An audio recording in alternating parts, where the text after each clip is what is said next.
But that's the thing, is all of those aspects, it's a collaboration, it's a discussion, it's a conversation that we listen and we understand and we kind of find a way through. And my job as a director is to solve those problems, and as an intimacy coordinator on your aspect too. So between us all, we find a way to make it work, despite what we can't do. We'll look for ways that we can do it. Please welcome Michael Gyngell to Intimacy 360. He has worked as an actor, a writer, director for most of his life. He's been in over 10 West End productions, as well as directing many others, such as The Full Monty, The Play What I Wrote, Yes Prime Minister, Jeeves and Worcester, and Perfect Nonsense. The Dresser, the list goes on and on and on. He co-wrote the stage adaptation of Summer Holiday, which premiered at Blackpool Opera House in 1996. Please welcome Michael Gyngell. Michael Gyngell, thank you very much for coming to Intimacy 360. Thank you for being here. You're very welcome. It's a pleasure. Thank you very much. And as you would have heard from the intro, you've had a very, very diverse career. You've acted, you've written, you've performed, you've in musicals, plays, the whole gamut. You've been very busy over your entire career. I have. You have. And what I'd love to know is, from your experience as a performer, how does that actually help your approach when directing intimacy or moments of connection? Do you feel like your experience of an actor has helped you when you're directing now? Yeah, I think so, because I've been where they are right now, and I understand what their fears and worries are. So I'm able to kind of guide and help and make sure they're comfortable, and hopefully explain what I'm trying to achieve. Yeah, it's a thing where I'm sort of looking at it a little bit. This is called 360. Yes. In that kind of way. From all angles. And also from a writing point of view, you're aware of what the writer's intentions are, and how to kind of bring that realistically to the boil, if you know what I mean. So when you're like analysing the script, doing the script analyst and looking and going, okay, these intimacy moments, how they're going to play out. And, you know, I think it's interesting, back when you would have performed, you still perform now and then, yes? But you predominantly act now and predominantly direct, I mean? Very occasionally, but Yes. mostly direct and write, yeah. So back when you were performing loads and loads in tours and in town, in shows, you know, over 10 West End shows, I think it was, over in your resume. You've done hundreds. It's possible, yeah. You've done hundreds. But back then, like, you know, that period, it's changed a lot in the last 5-6 years. Intimacy in plays and musicals and the way we approach it. Yeah. So the way that we would have, like myself when I was a performer, the way we would have been expected to sort of like navigate those moments of intimacy and the sort of direction we would have got, I think is now would be slightly different. Yeah. Do you think that we have a much more nuanced approach to actually directing those moments now than we did back then? Oh yeah, absolutely. It's like the elephant in the room is now kind of out, and people move forward and lean into the fact that you need to address it and discuss it. And it just opens it all out and takes the pressure off the director, as I am now, feeling that should I say this, am I allowed to say that? And the intimacy coordinator kind of as a conduit, someone who you can go through and make sure that you're approaching it correctly and using the right terminology and how that kind of pans out. And so it's correct from both aspects. I think it covers both parties in that sense. So it's a real positive. What experience have you had in the past as a performer or as a director working with intimacy practitioners? Have you had any? As an actor performer, I've never worked with an intimacy coordinator. Yeah. So that's having come to it purely from a director point of view, it's been a revelation. Yeah. I mean, one thing I remember way back in the day, I did Who's Afraid of Virginia Woolf, and there's a scene where my character and Martha, the leading lady, have to kind of be going at it. It's not like a full-on scene, but it was certainly very like heavy petting, I guess is what it would be. Yeah, absolutely. And it was a very kind of dark and uncomfortable scene to do, but there was no sense of how do you want to do this. It was just kind of, it sort of just evolved out of the rehearsal, and me and the actress, we spoke about that thing of you just checked, is this okay to carry on. But that was the onus was put on the actors to sort of establish that boundaries, consent. Yeah. There wasn't advocated from the director or from, because back then a lot of the times these intimate moments weren't. It was left with okay, this intimate scene you're going to be kissed a bit. So if you want to have a little chat about that, and it ends up then two actors walking away on their own and chatting about an intimate moment, you know, and it's really important that we keep things professional, not private. Yeah. And that's why it's always great to have a third party present in them when you're negotiating, talking about. And do you know what? In that situation, it may have gone really, really well. But in them situation, it could have gone horrendously wrong if you're sent away to work on something. But equally, it can happen, I would imagine, that sometimes having an intimacy person can make it harder to just make those acting choices that you would do in a rehearsal. Yeah. So it kind of, myself and the actress Dilys Watling was amazing, but so it was fine. We just kind of were grown ups and absolutely did it, and it kind of evolved as part of the scene. Yeah, maybe that would have been a more drawn out or difficult affair had we had someone to discuss and break it down with. Maybe it wouldn't have happened as naturally. Yeah, I think it's one of the things that's interesting when you've got an intimacy practitioner on set, like, or an intimacy director or coordinator, whatever field they're working in. And like you say, it's like, and this is where we're at the beginning of the grounds where, at the moment, when you have sometimes you have an intimacy person come into the rehearsal room, and because we are talking about it and addressing it, and we are talking about it, it becomes this thing. It can become this thing. Yeah. And therefore, some people get afraid of this thing rather than, like you say, oh, okay, just sort of like finding it. But I also think that comes down to also it is new. And a lot of people, it's their first experience. Yes. It's their first time that it's happened. So it feels a bit like, oh, it feels more than what it is. It can be seen as sometimes like the same as when people bring in stunt directors. It's almost like we've got this lovely, nice oil company, we're working through it, and suddenly the stunt director comes in and everything has to halt for the stunt director. Yeah. And a lot of people will be like, for God's sake, this takes forever, la la la la la. And there's a procedure and a protocol around that. And it's about normalizing that, you know, that's also got to be given time, and also intimacy. And every actor is very different. Like some actors I've worked with, they have a very, very quick process. They're like, okay, completely understand. Let's check in, let's go. And, you know, you've got your consent and boundaries, and they're able to then, you've got the parameters, and then you can have all that juicy stuff in between. Yeah. So they can still have an element of improvisation, but within the parameters you've set up. Yeah. So it doesn't feel so choreographed. And I think that's what a problem, a lot of people think that if we have a scene, every single beat is going to be physical, it's going to be choreographed, therefore it's going to lose its spontaneity and all of these wonderful juicy things that actors want. But I think that's an interesting point about the team, and the more an intimacy person is around, then it's normalizes seamless. It's like a relay race, and like, you know, we had a sound designer in the room.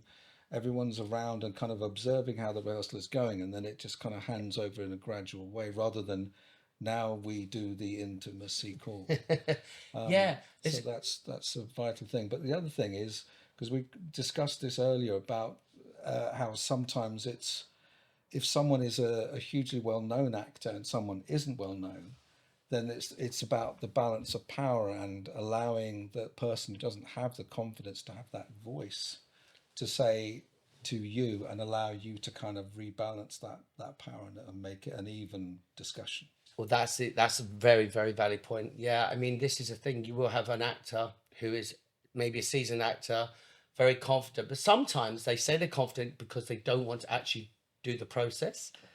Right. So sometimes they no, I'm great, I don't need much support, because they actually they feel like they're of a certain level in their career and they should be seen as having that experience. But they have to be that person. Yeah. So they've got to play the star or whatnot, and then they go, oh no, we're fine, but like you say, but then you go, actually the scene partner actually has requirements, has boundaries, and we need to have these discussions. And also, this is, I hate to say, like, you know, doesn't matter who it is, sometimes it's not about them, it's about the crew as well, it's about the scene partner, because there's a whole plethora of people and things going on in the, you know, on set or in the rehearsal room.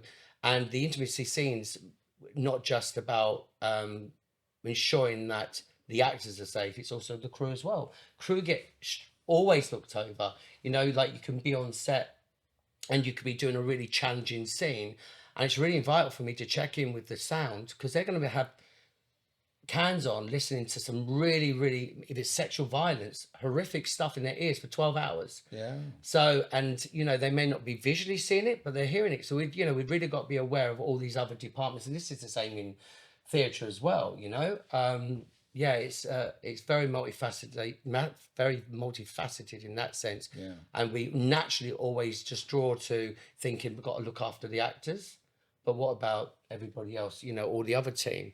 Well, I've learnt something today. Thank you. Hopefully we're going to learn lots today. Absolutely. So there's that, you know, you spoke about your Who's Afraid of Virginia Woolf. Yeah. Is that the most challenging intimate scene that you've ever done? Or do you think you've ever had to do anything? Have you had to do nudity, or have you had to do simulated sex? No, I've never had that happen. But there was a reading once where, like a script reading, just a day's kind of workshop, where there was a kissing scene. And I actually remember belatedly just thinking, I don't think we ever really discussed what was going to happen. It was just like she was like, well, we'll just do this. And we were doing it. But it was it was like a stage reading, you know, just kind of some movement. So it was obvious that we needed to do that.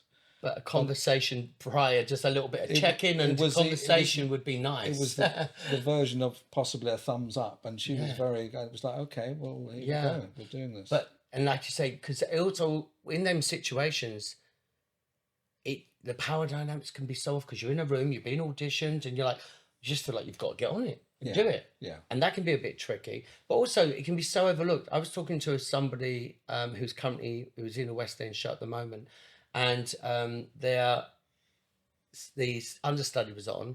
Wasn't until she's on stage in front of 1,800 people walking up to the person going, oh God, although we did this, like obviously in the understudy run, and we checked, you know, the understudy in, we actually had never done a kiss, and suddenly dawned on them as they're walking up to each other, we're going to have to snog each other now on stage. Wow. And they've never even locked lips once.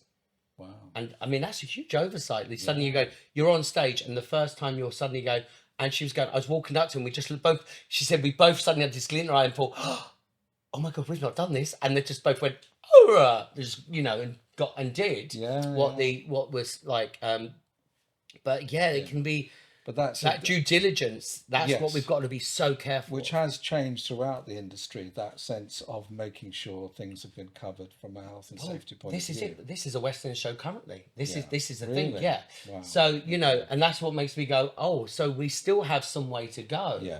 You know, and things can get overlooked. You know, and it's a tricky one, isn't it, in that sense? Because with rehearsals, you'll know there's never enough time. Everybody wants this person, that person. You're trying to do this, you're trying to do that, and you're trying to navigate all of that and tick all the boxes in the sense of, have I checked in with that person? Has that person done that? Has that person done that? Seems, you know, making sure you've covered everything. Yeah. You've done your due diligence with your first and second covers. But that's something that we had, and which you actually did. You made sure that every single person, whatever combination of covers, I had a full intimacy Bible. Had a check-in, had an understanding of what to do, and that it was all clear. So that was interesting with working on the Full Monty with you on that. For me, what I thought was really fascinating was that we had 4 different kids playing Nathans, and they all had their own requirements, like, you know, because ruffling their hair or this, that, the other. They all had different, you know. And it's also then speaking to the lead actor who's playing opposite them, going, remember who you're on with, what version you're doing, a ruffle the hair, or you're doing, because there was slightly variations for each Nathan. Yeah. So, and it's reminding, almost like you need a little chart. Who am I on tonight? Who's playing Nathan tonight? Yeah. Okay, that's that. You know, it's in keeping on top of all these little things that can so easily, if you're on a 9-month tour, can get lost and all of that. It's keeping on top of all of that sort of stuff. What advice would you give a director or performer about handling intimacy in theatre productions? Say somebody's coming into the industry, they're new through the doors as a director, maybe, and they've got to advocate for themselves and the cast and all these things. What sort of advice would you give? both a performer and director. Go for it. Why not? Well, I would say is that you feel free to ask questions that feel obvious and like lame things, like basic questions. What is this? What does that do? Can I do this? Is this allowed? Is this appropriate? That's the biggest thing, I think, for anyone. I remember when I first started just assuming everybody else knew what they were doing. Everybody's blagging it. Everyone they're on the next page of the manual of how to direct, how to act. They're on the next chapter, but you're here on this page, but they've been here, but so ask them. And generally you find that they're going, oh yeah, I don't know, or yeah, you're right, we should talk about that. So it's about talking and not just internalizing and thinking you are the idiot. Everyone at some point in the rehearsal process, director, actor, writer, choreographer, intimacy coordinator, are idiots. But they know enough to be able to say, I don't know what to do here. The better they get, they go, do you know what? Can I just check? Is better than, I'll be all right. Yeah. So I would say talk and ask stupid questions. Communication is everything, and golden. And listening as well. Yeah, absolutely. And with that, with listening, and with having that faith in yourself that it's okay to not know everything.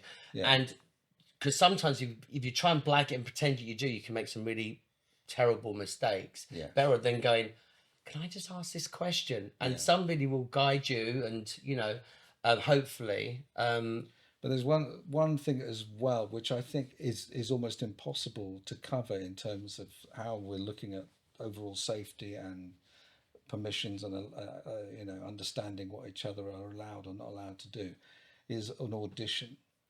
Is that in the past, back in the day, I had some really weird experiences where, as an actor, chemistry, readings, but also you're so vulnerable because you go into a room and you want the job. And I used to say to students I was teaching, you're in a position where you feel you have to say, oh yeah, absolutely, yeah. Is it okay to do? Yeah, absolutely. And it's a really tricky thing to navigate when you're at that level of trying to get a job, to have the confidence in yourself to exclude yourself or allow yourself to just have a moment. Because I mean, am I allowed to talk about a particular experience? Please do. I don't know if the people involved are around. Or maybe you don't need to names. You don't have to mention names, but whatever you feel. I had a bizarre experience where it was for a play, and it was like, can you go around to this director's flat? I've had something like that too. That's a whole other story. That's a different podcast. But yeah, so it was like, it's for Tess d'Urberville, and it was like, okay, yeah, this director really, good, great, I'll go around. And it really was in his lounge, and there was no one else there. That power dynamics is...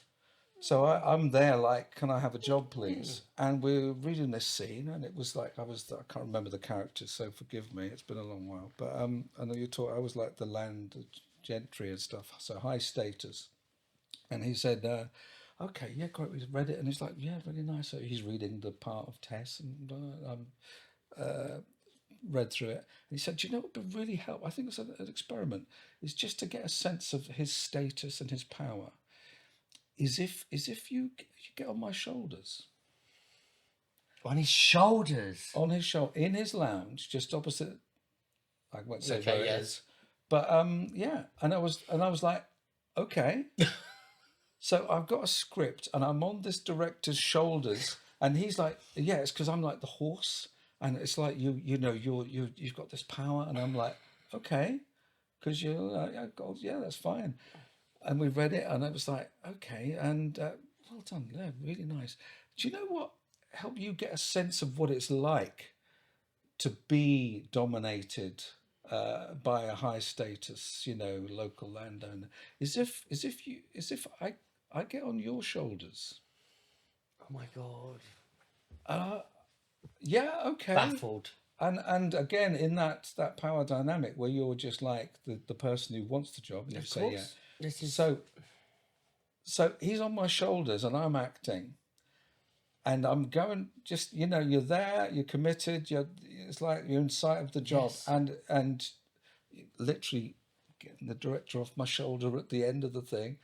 How was that? Yeah, oh, really good. You know, all of that stuff. And I leave and I never hear from this man again. And looking back, it was like, what were you thinking? Absolutely. And it was early 90s, late 80s, early 90s. It wasn't like I was early 90s. During the war or anything. Yeah, it was early 90s, and it was a known, like, somebody was in a TV series and ended up, not the same. I wasn't on his back, but ended up in a situation where I'm going, this intuitively doesn't feel right. Yeah. But the power dynamics were off in the sense I'm going, okay, is it introduced into this for this TV show, blah, blah, blah, blah, blah. And you're thinking, okay. And, you know, in the 90s, I don't know, trusting and all of these things. And and I look back now and go, why on earth did I allow myself in that situation? Yeah. Why did I allow myself, and I didn't advocate for myself. And I said this earlier on, I said this before. One of my best things now is being able to say no. Yeah. And I never felt like I had the power to say no. No. Because of the consequences and all these things. Yeah. And that is changing. And the younger generation, the people working with now in shows, you know, they're so much better at speaking up for themselves and advocating for themselves. Yeah. And, you know, they've got the world, the internet, they see so much more.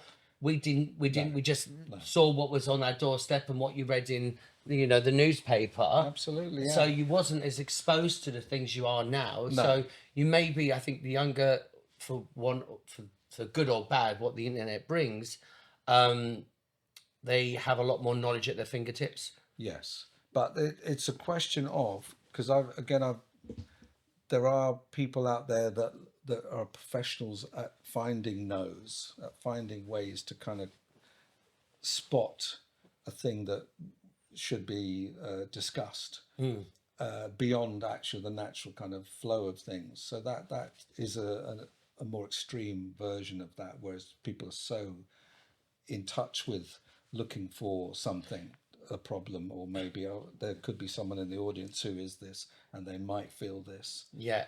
But I think there's a way to say no that doesn't make you or the person involved feel like it's a negative. It's a positive affirmation of how we should maybe move forward in a different way, rather than I'm not doing that. You need to find a way to make it, I'm not doing that, but let's look at feel another. like, yes, because the person involved may not be even aware that is a problem for you. No, absolutely. I think there's a way forward to do that, which is getting better. Yeah, I agree, because I think it's this place of, we've all got a voice. People have got a voice now, and they've got boundaries, they've got consent, they've got all these things, all these requirements. But I also say sometimes if your requirement in life or your boundary is to not do something, then that's okay as well. To go, do you know what? It's like I had a friend, and I've used this example, who went up for a TV commercial, got the TV commercial, it's being filmed in an abattoir, and he's a vegetarian. He goes, I'm just not going to take the job. Yeah. That's my requirement. Yeah. I can't expect them to go, okay, and turn all the meat into prosthetics and spend 200 grand on changing everything for me to, you know, that's not going to happen. He goes, it's just not the job for me. Yeah. And, you know, and also, if we do have requirements in life, in work, then we can